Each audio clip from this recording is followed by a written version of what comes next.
नमस्कार, आपका स्वागत है फटाफट खबरों में। मैं हूं आपके साथ भावना रनौत। आज हम लेकर आए हैं उत्तराखंड के हर छोटे बड़े शहर की सबसे तेज और ताजा खबरें। तो चैनल को सब्सक्राइब कीजिए और वीडियो कहां से देख रहे हैं कमेंट बॉक्स में जरूर बताएं।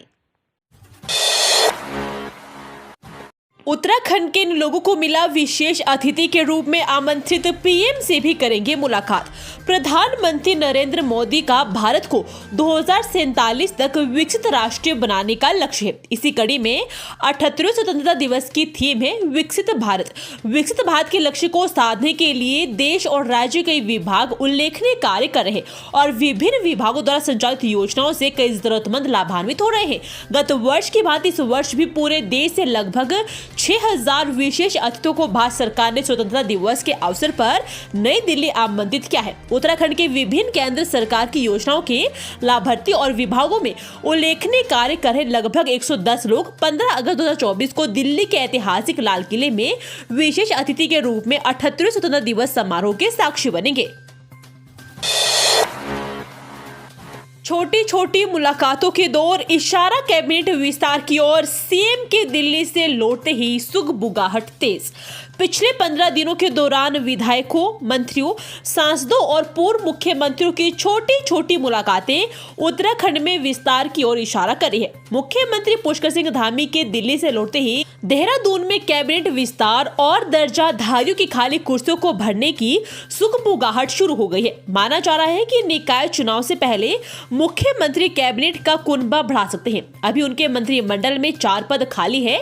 बेशक कैबिनेट मंत्री रहे चंदम राम दास के निधन के बाद से ही कैबिनेट में बदलाव की बातें होती रही है, लेकिन इस बार चर्चाएं काफी तेज है। इसके लिए कुछ प्रमुख मेल मुलाकातों को आधार माना जा रहा है।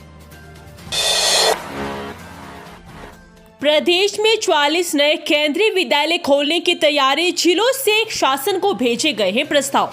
प्रदेश में अब 44 नए केंद्रीय विद्यालय खोलने का तैयारी है। इसके लिए जिला प्रशासन और शासन की ओर से कवायद की जा रही है। सरकार का मानना है कि दूरस्थ क्षेत्रों में केंद्रीय विद्यालय खुलेंगे तो इससे क्षेत्र के बच्चों को अच्छी शिक्षा मिलेगी, साथ ही शिक्षा के लिए होने वाला पलायन काफी हद तक रुकेगा। वर्तमान में राज्य में 47 केंद्रीय विद्यालय हैं।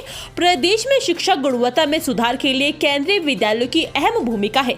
हर साल हजारों बच्चे केंद्रीय विद्यालयों में पढ़ने का सपना देखते हैं, लेकिन सफल कुछ ही होते हैं। वर्ष 2019 में केंद्र सरकार ने उत्तराखंड के हर ब्लॉक में केंद्रीय विद्यालय खोलने की पहल की थी। केंद्रीय विद्यालय संगठन नई दिल्ली ने राज्य सरकार को तय मानक के अनुसार इसके लिए भूमि उपलब्ध कराने को कहा था। बैंक से उधार लेने में पीछे है पहाड़ के लोग। 6 जिलों में 40% कम ऋण जमा अनुपात से सरकार चिंतित।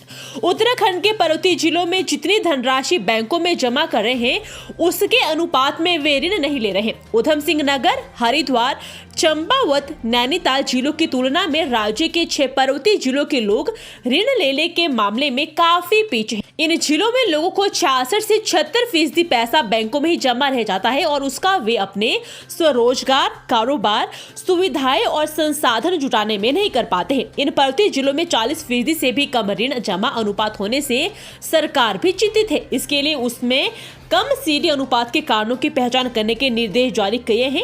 अपर मुख्य सचिव आनंद वर्धन के मुताबिक राज्य स्तरीय बैंकर समिति में सभी बैंकों को सीडी रेशो में सुधार करने के लिए कहा गया है। सीडी रेशो दर्शाता है कि बैंक अपने निर्धारित जमा धनराशि में से कितना उधार देता है।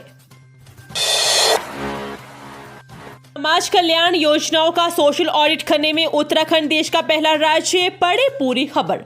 सामाजिक न्याय एवं अधिकारिता मंत्रालय के माध्यम से संचालित समाज कल्याण की योजनाओं का सोशल ऑडिट करने में उत्तराखंड देश का पहला राज्य है। केंद्र सरकार ने पायलट प्रोजेक्ट के तौर पर उत्तराखंड को 40 आदर्श गांव, नशा मुक्ति केंद्र, वृद्धाश्रम और आवासीय विद्यालयों का सोशल ऑडिट करने की जिम्मेदारी दी थी।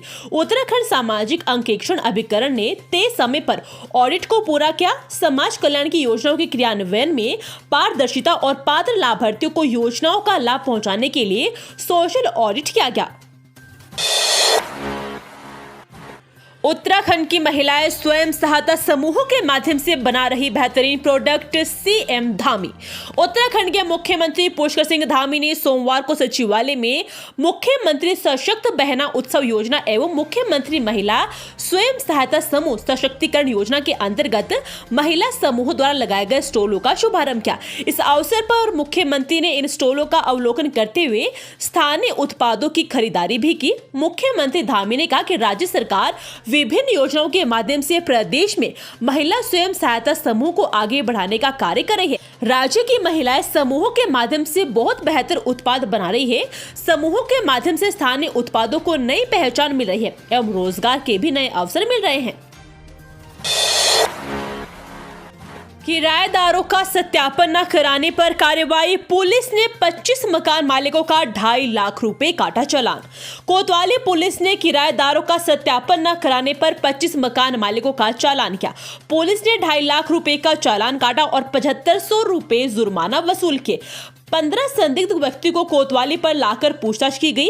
प्रभारी निरीक्षक कोतवाली राजेश शाह द्वारा गठित पुलिस टीम में शामिल एसएसआई संजीत कुमार, चौकी इंचार्ज विनय मित्तल, पंकज तिवारी, अमन चड्डा, वैभव गुप्ता आदि ने रविवार को सत्यापन अभियान चलाया। केदारनाथ में पैदल मार्ग को ठीक करने में जुटे 250 मजदूर। सोनप्रयाग व गौरीकुंड के बीच वाहनों के लिए खुली सड़क। केदार घाटी में आपदा के कारण क्षतिग्रस्त सड़क एवं पैदल मार्ग पर निर्माण तेजी से किए जा रहे हैं। केदारनाथ पैदल मार्ग को ठीक करने में जहां 250 मजदूर जुटे हैं, वहीं सोनप्रयाग गौरीकुंड के बीच ध्वस्त 1.5 मीटर को नई कटिंग कर वाहनों के लिए खोल दिया गया है ताकि दूसरे चरण की यात्रा सुरक्षित ढंग से शुरू हो सके। गत 31 जुलाई को केदार घाटी में आपदा के चलते ध्वस्त सड़क एवं केदार पैदल मार्ग को खोलने के लिए जिलाधिकारी के निर्देशन में संबंधित विभाग त्वरित गति से कार्य कर रहे हैं, जिसमें संबंधित विभाग की ओर से क्षतिग्रस्त पैदल मार्ग एवं सड़क को खोलने का कार्य तत्परता से किया जा रहा है। बांग्लादेश में हिंदुओं पर हो रहे अत्याचार पर बोले सीएम, कोई विपक्षी नेता विरोध नहीं कर रहा।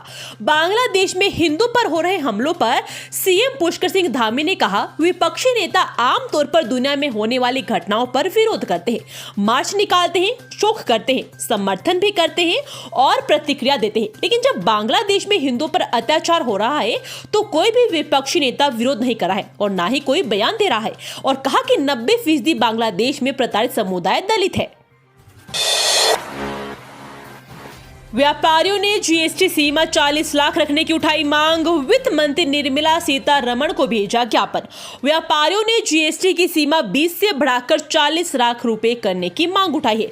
दून महानगर कांग्रेस व्यापार प्रकोष्ठ ने डिस्पेंसरी रोड स्थित कार्यालय में बैठक के बाद राज्य सरकार के माध्यम से वित्त मंत्री निर्मला सीतारमण को ज्ञापन प्रेषित किया। महानगर कांग्रेस व्यापार प्रकोष्ठ के अध्यक्ष सुनील कुमार बांगा ने वित्त मंत्री निर्मला सीतारमण व शहरी विकास मंत्री प्रेमचंद अग्रवाल के भेजे ज्ञापन में बताया कि जीएसटी ज्यादा होने की वजह से महंगाई बढ़ रही है। रात में बेटी का मोबाइल छीनकर ले गई मां। सुबह फंदे पर लटकी मिली किशोरी, वजह जानकर रह जाएंगे हैरान। किच्छा में कोतवाली की कॉलोनी में रविवार सुबह एक किशोरी का शव उसके कमरे में पंखे से लटका हुआ मिला। सूचना पर पहुंची पुलिस ने शव को पोस्टमार्टम के लिए भेज दिया है। परिजनों ने पुलिस को बताया कि किशोरी शनिवार रात को 2:30 बजे फोन पर किसी से बात कर रही थी। इस पर मां ने उसका मोबाइल छीन लिया और इसके बाद मां नीचे कमरे में आ गई और किशोरी ने अपना कमरा अंदर से बंद कर लिया। सुबह जब वे काफी देर तक नहीं उठी तो मां उसे जागने गई और आवाज देने पर भी उसने कमरा नहीं खोला तो परिजनों ने अनहोनी की आशंका पर दरवाजा तोड़ दिया। कमरे में किशोरी पंखे से लटकी मिली और सूचना पाकर पहुंची पुलिस ने शव को पोस्टमार्टम के लिए भेज दिया है। ये थी आज की फटाफट खबरें। हम मिलेंगे अगले बुलेटिन में, तब तक के लिए धन्यवाद और जय हिंद।